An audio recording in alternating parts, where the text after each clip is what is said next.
서로 축복하겠습니다. 하나님께서 당신을 통해 메마른 땅에 샘물 나게 하시기를, 가난한 영혼, 목마른 영혼, 당신을 통해 주 사랑 알기 원하네.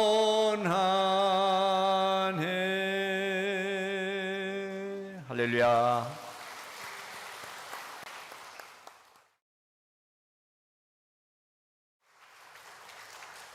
할렐루야. 어느덧 6개월이 지나갔습니다. 2018년 참 아무것도 아니에요.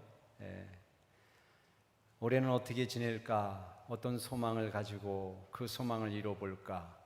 하나님 앞에 올해는 이렇게 해야지 결단했던 그 신년 초에 그 마음의 결심들, 6개월 지나오면서 끝까지 붙잡고 계신지, 잘 이루어가고 계신지 궁금하기 짝이 없습니다.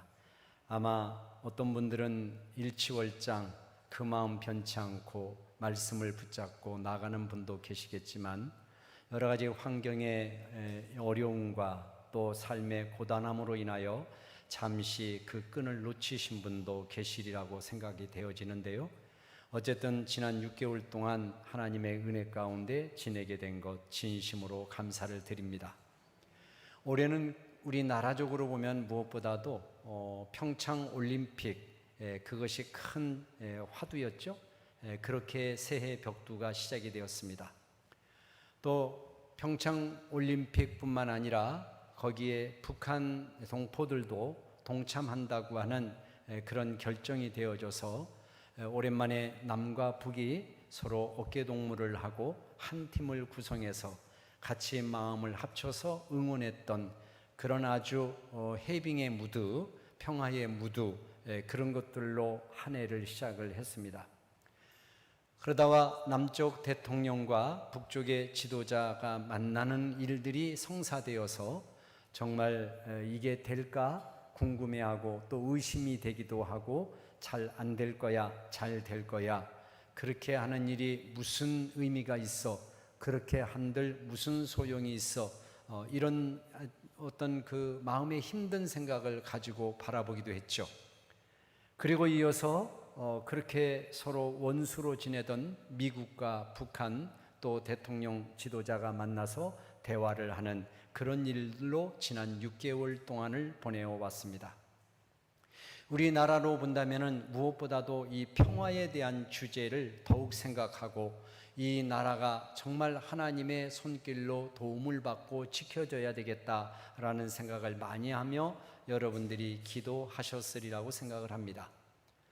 평화통일, 평화통일이라는 말은 참 달콤하고 또 바람직한 단어이기는 합니다. 대개 우리가 평화통일이라고 하는 말을 쓸 때는 무력통일과 반대되는 개념으로 평화통일이라고 하는 단어를 사용을 하죠. 전쟁이 없이 평화를 이루고 전쟁이 없이 통일이 되는 그런 것이 어떤 형태로 와질까 생각을 해보는데, 우리 예수를 믿고 북한의 예수를 믿지 않는 수많은 동포들에게 복음을 전한다는 의미에서의 평화통일은 지극히 위험적인 요소가 있습니다.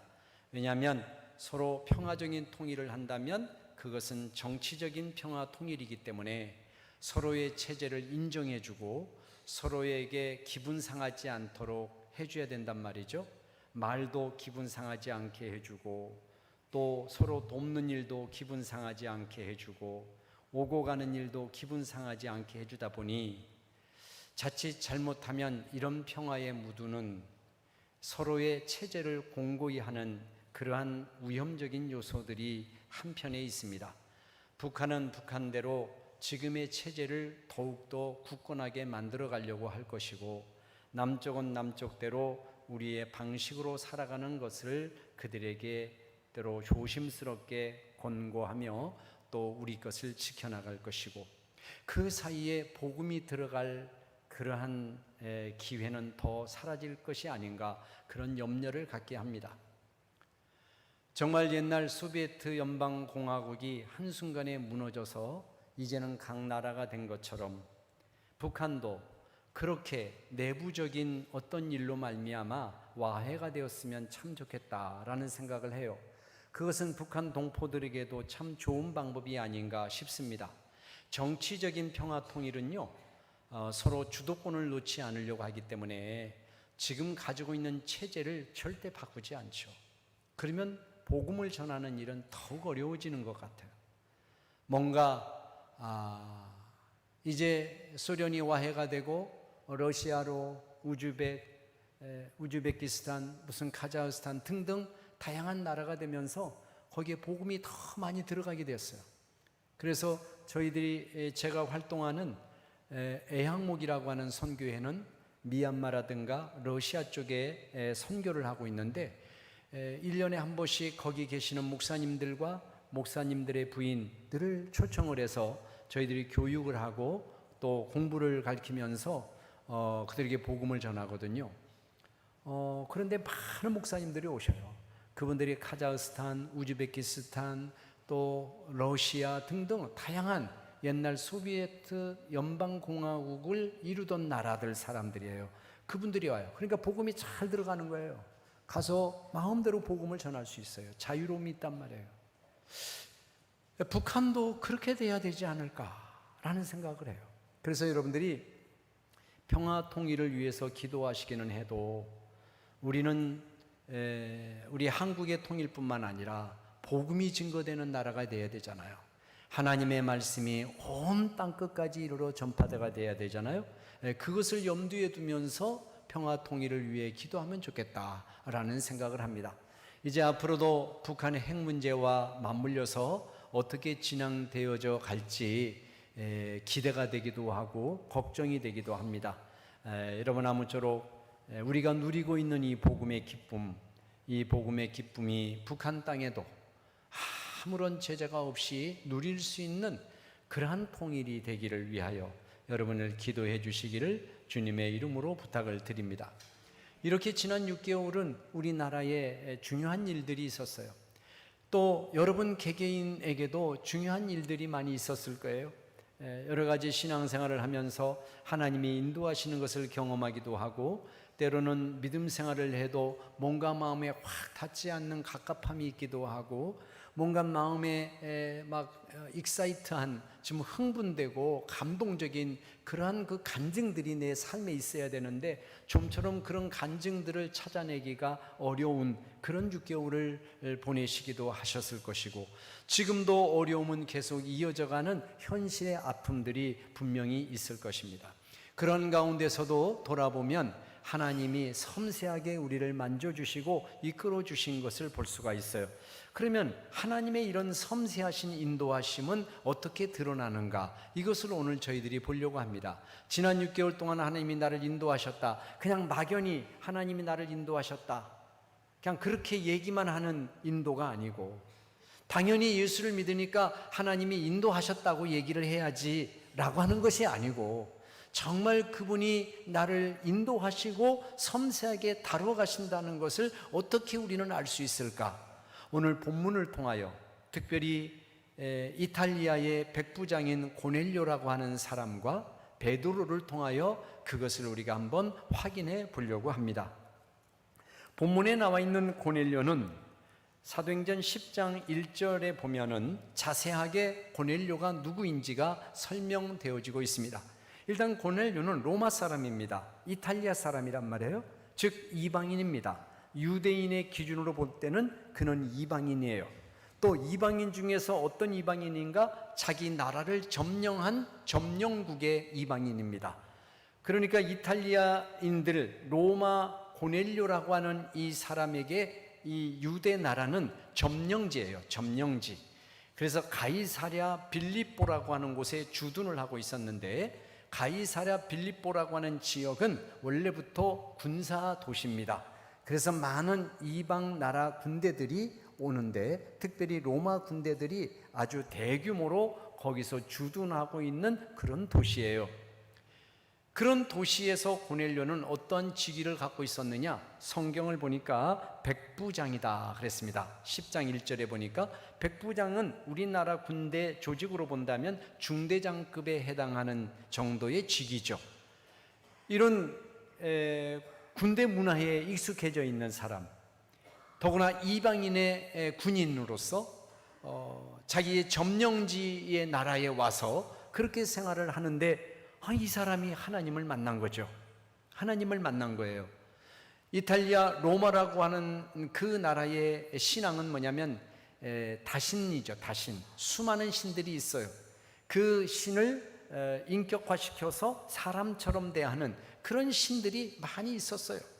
그런 많은 신들을 모시는 나라의 군인이 군대 문화, 군사 문화에 거기서 이미 자기의 삶이 적응되고 거기서 배우고 익혔던 그런 군사 문화의 것들이 몸에 배인 이 고넬료가 이스라엘 땅에 와서 어떻게 하나님을 만났을까? 그 내용은 성경에 없지만 그는 하나님을 믿었어요. 그런데 성경 10장 2절에 보면 그가 경건하여 온 집안과 더불어 하나님을 경외했다, 이렇게 기록한 것을 보니까 고넬료 한 사람의 개인의 믿음이 아니라 그의 믿음이 그의 가족들에게도 영향을 주는 믿음이었던 것을 보게 됩니다. 그래서 그의 가족 전체가 다 하나님을 믿는 거예요. 이방의 로마의 수많은 신들 속에 살아왔던 사람이 그것도 대단한 나라가 아닌 점령지에 와가지고, 그것도 오랫동안 주둔합니까? 그렇게 주둔하다가 언제 본국으로 송환될지 모르고 언제 다시 본국으로 귀국할지 모르는, 그게 바로 군인들의 생활인데, 그런데 그 짧게 있는 그 순간에 그는 거기서 하나님을 만났는데, 그 하나님을 만난 그 하나님이 자기에게도 영향을 줬을 뿐만 아니라 자기의 가족과 가정들에게도 영향을 주어서 자기만 믿은 것이 아니라 온 가족이 하나님을 믿게 되었어요. 신앙은 그런 신앙이어야 돼요. 신앙은 영향력 있는 신앙이 되어야지, 내 혼자 보물처럼 그렇게 간직하고만 있는 신앙이어서는 그 신앙은 그렇게 평가받을 수가 없습니다. 내 믿음이 내 가정에 영향을 주고 내 가족에게 영향을 줘서 그 가족들의 마음을 움직여가고 서로 어깨를 나란히 하며 생활하는 이웃에게 영향을 주어서 선한 영향력을 끼치는 그런 크리스찬이 반드시 되어야 될 줄로 믿습니다. 고넬료는 바로 그런 영향력 있는 신앙인이어서 가족 전체가 경건한 마음으로 하나님을 경외하며 보냈는데, 그가 하나님을 경외하는 삶의 모습을 두 가지로 성경은 소개를 하고 있습니다. 2절 끝에 보니까 백성을 많이 구제하고 하나님께 항상 기도했던 사람이다, 이렇게 소개하고 있어요. 여기서 백성을 많이 구제했던 백성은 어느 나라 백성일까? 유대 백성이에요. 점령지 나라의 백성이란 말이에요. 자기 나라 백성이 아니라. 그러니까 이 고넬료의 변화는 놀라운 변화죠. 하나님을 믿고 자기가 생활하고 있는 현지의 그 나라의 사람들을 자기 나라 동포를 아끼듯이 그들을 위해서 자기 것을 아낌없이 희생했던 그런 사람이었음을 보게 되고, 두 번째로는 뭐냐면은 항상 기도하는 사람이었다라는 거죠. 언제나 하나님 앞에 힘들고 어려운 일이 있을 때, 고통당하는 일이 있을 때에, 누구에게 얘기하지 못할 가슴 아픈 일이 있을 때에 그는 하나님 앞에 기도했던 사람이라는 거예요. 좋은 일이 있을 때, 기쁜 일이 있을 때 변함없이 하나님 앞에 나와 기뻐해야 할 이유에 대하여 감사하는 그런 삶을 살았다는 거예요. 그게 바로 고넬료라는 것입니다. 그런데 이런 고넬료의 이런 신앙의 모습을 성경을 보니까 하나님이 기억을 하셨다. 할렐루야, 할렐루야. 자, 성경 계속해서 3절 이후에 쭉 보시면 4절에 보시면 이런 말씀이 있습니다. 하나님이 천사를 통하여 말씀을 하시는데, 내 기도와 구제가 하나님 앞에 상달되어 기억하신 바가 되었다.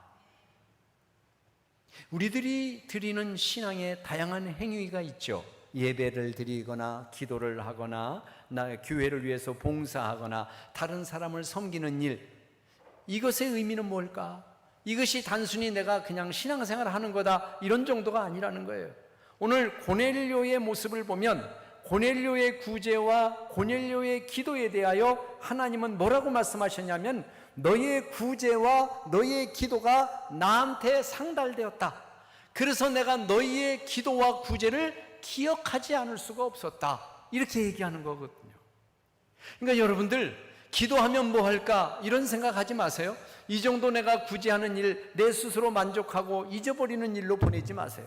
내가 기도하는 것이 길든 짧든 어떤 경우에 기도라 하더라도 우리가 하나님 앞에 드리는 신앙의 모든 헌신과 기도는 하나님 앞에 그것이 상달되어져 가는 것이고 그것이 하나님 앞에 상달되면 그분이 마음속에 그것을 새겨놓고 기억하는 것들이다. 할렐루야. 믿으시기를 축원합니다. 그러니까 여러분들이 기도하고 지치실 때, 기도해도 응답이 없을 때에, 여러분들의 헌신이 때로는 시험 들 때에, 여러분의 헌신이 해도 다른 사람이 알아주지 못한다고 마음에 섭섭해할 때, 그때 그것들에 여러분들의 마음을 뺏기지 마시고 내가 어떤 기도를 드리든 내가 어떤 헌신을 하든 그것은 다 하나님 앞에 상달되어 올라가는 것이구나. 할렐루야. 그렇게 믿으시기를 주의 이름으로 축원을 드립니다. 이렇게 기도했던 이 고넬료에게 하나님이 천사를 보내주셨어요. 그래서 어느 날 하나님 앞에 기도하고 있는데 고넬료에게 하나님이 나타나셔서 말씀을 하십니다.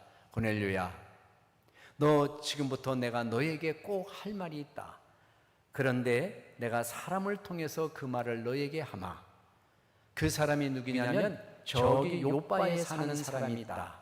그 요바에 시몬이라고 하는 사람이 사는데 그 사람은 가죽 제품을 만드는 사람이다. 그 집에 베드로라는 사람이 잠시 묵고 있을 거다. 너는 그 요바에 있는 무두장이 시몬이라는 사람의 집에 가서, 베드로의 이름도 시몬인데 동명이인이에요. 그 시몬의 집에 가서 베드로라는 사람을 초청해서 너희의 집으로 데리고 와라. 그러면 내가 너희에게 할 말을 가르쳐 주겠다. 이렇게 말씀하신 거예요. 자, 이렇게 하나님 앞에 기도하고 하나님의 음성을 듣고 있는 그 시간쯤에 베드로도 역시 기도하고 있었는데 그 베드로에게도 하나님의 환상을 보여주시는 거예요. 베드로에게 보여주시는 환상은 뭐냐면 커다란 보자기에 네 귀퉁이에 줄을 메어서 거기에 잔뜩 음식을 달아서 베드로에게 보여줬는데 그 음식을 보니까 그 음식이 부정한 음식이에요. 먹을 수 없는 음식입니다. 유대인들이 우리는 유대인이다, 우리는 선택된 하나님의 백성이다 라고 하는 그 표를 드러내는 생활이 세 가지가 있습니다. 특별하게 하나는 뭐냐면 율법을 지키는 일, 특별히 안식일을 지키는 거였어요. 율법을 철저히 지키고 안식일을 범하지 않는 것, 이것이 유대인이라고 하는 표의 첫 번째 거란 말이에요. 두 번째로는 부정하다고 하는 음식을 먹지 않는 거예요. 부정탄 음식, 정한 음식이 규정되어 있었는데 절대로 부정한 음식을 먹지 않는 것. 세 번째로는 이방인들과 상종하지 않는 것. 우리 유대 사람 이외에 하나님을 안 믿는 다른 나라의 모든 민족과 사람들과는 상종하지 않는다. 이 세 가지가 유대인이라고 하는 표를 드러내는 중요한 부분입니다. 그런데 환상 가운데 첫 번째 환상에서 하나님이 이 베드로에게 말씀하십니다. 이 음식을 먹어라. 분명히 부정한 음식인데, 먹을 수가 없는 음식인데, 그래서 베드로는 처음에 자기의 귀를 의심했습니다. 이거 정말 하나님의 보여주시는 환상일까? 내가 정말 하나님의 음성을 듣는 걸까? 이거는 속임수가 아닐까? 그래서 주춤주춤하고 그것을 받아들이지 않으니까 두 번째 환상, 동일한 환상을 보여주시고 세 번에 걸쳐서 계속해서 똑같은 환상을 보여주면서 이것을 먹어라 라고 말씀하신 거예요. 환상에서 깨어나서 가만히 생각을 해봅니다. 이게 도대체 무슨 뜻일까? 왜 하나님은 나에게 부정한 음식을 먹으라고 했을까? 분명히 하나님의 음성은 음성인데 왜 그러셨을까? 그러고 있는 차에 하고 노크 소리가 들려요. 문을 열어보니 거기에서 바로 고넬료가 보낸 심부름꾼들이 와 있는 거예요. 이 사람들이 와서 베드로에게 말합니다. 여기 베드로 선생님 계십니까? 예, 여기 계십니다. 저희들이 베드로 선생님을 좀 만나러 왔습니다. 아이, 그러십니까? 잠깐만 기다리시오 하고 베드로를 불러서 당신도 도대체 여기 왜 왔어? 하니까 바로 이 고넬료가 보낸 이 사람들이 얘기를 하는 거죠. 우리 주인님이 바로 요바에 계시는 당신을 찾아뵙고 베드로 선생님 당신의 우리 주인님이 초청을 하셨습니다. 저희 주인님이 계신 바로 가이사랴 빌립보까지 좀 가셨으면 좋겠습니다 라고 간절히 요청.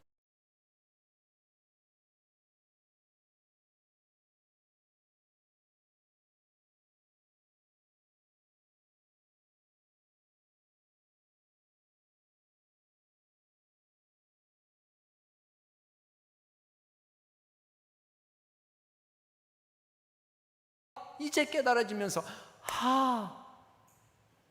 로마 사람, 이탈리아의 군대의 백부장, 상종하지 않을 사람, 절대 가까이에서는 안 될 사람, 하나님이 바로 이 사람과의 만남을 주선하기 위해서 먼저 나에게 작업을 하셨구나. 나라의 마음을 먼저 준비시키셨구나. 이것을 베드로가 선뜻 깨닫고 지체하지 않고 그들을 따라서 가는 거죠. 이제 요빠 가이사랴 빌립보에 도착해서 고넬료를 만납니다. 고넬료가 이제나 저제나 오실까? 혹시 안 오시면 어떡하나? 그래도 하나님께서 말씀하셨으니 오실 거야. 그런 마음을 가지고 기다리고 있는데 베드로가 오는 겁니다. 그래서 거기서 넙죽 엎드려 절을 하니까 베드로가 성큼 가서 일으켜 세우면서 여보시오, 나도 사람이지 내가 신이 아니요, 나 옆에서 그렇게 절할 거 없어 하고 이렇게 세워서 도대체 나를 왜 불렀습니까? 라고 묻습니다. 이게 바로 베드로와 고넬료의 만남이었어요. 자, 하나님이 섬세하게 일하신다, 하나님이 나를 인도하신다는 것은 구체적으로 어떻게 하시는 거냐? 막연히 하나님을 예수 믿으니까 인도하신다? 그래서 하다 보니까 이렇게 되면 이거 하나님이 하신 거야? 그렇게 말만 한다? 이게 하나님의 인도를 아는 걸까? 아니라고 생각해요. 하나님의 인도는 구체적이고 선명합니다. 세밀합니다.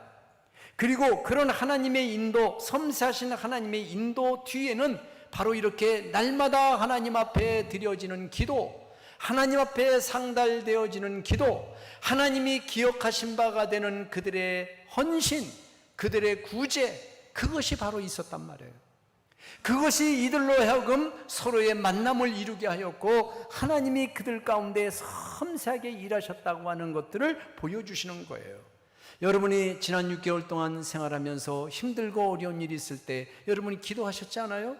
그때 생각지도 않게 얘기지도 않게 좋은 인연을 갖게도 하고 좋은 만남을 갖게도 하고 맡겼던 일이 풀려지기도 하고, 그러나 아직까지도 기도했던 일이 응답되지 않은 일들이 있었겠지만 오늘 이 고넬료와 베드로의 만남을 주선하시는 하나님의 일하시는 것을 볼 때에 그렇구나, 하나님은 우리를 함부로 대하시는 분이 아니구나, 하나님은 우리는 대충 대하시는 분이 아니구나, 하나님은 섬세하게, 때로는 우리가 유리그릇처럼 깨질까 다칠까 그런 마음으로 우리들의 모든 삶 속에 들어오셔서 하나씩 하나씩 그것을 만들어 가시고 이루어 가시는구나, 그것을 우리가 여기서 볼 수가 있는 것입니다.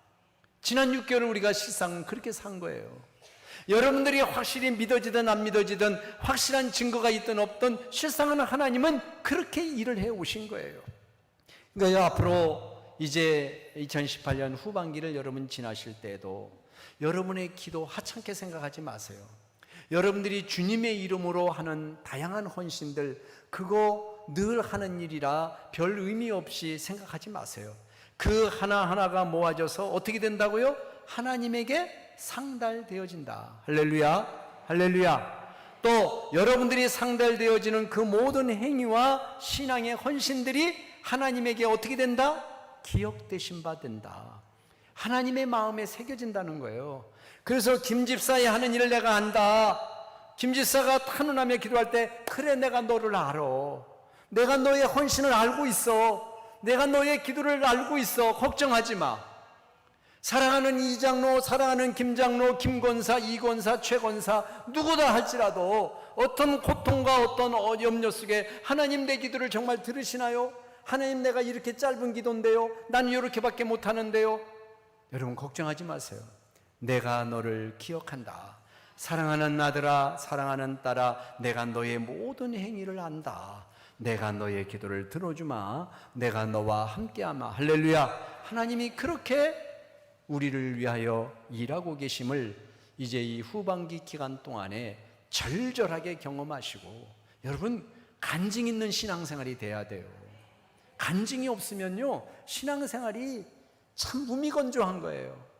간증이 있어야, 간증이 있어야 돼. 근데 그 간증은 어떻게 만들어지느냐?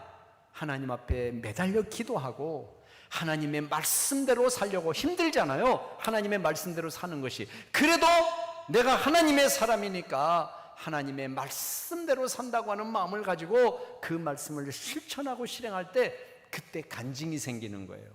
그때 역사가 일어나고 그때 할 말이 생기는 거예요.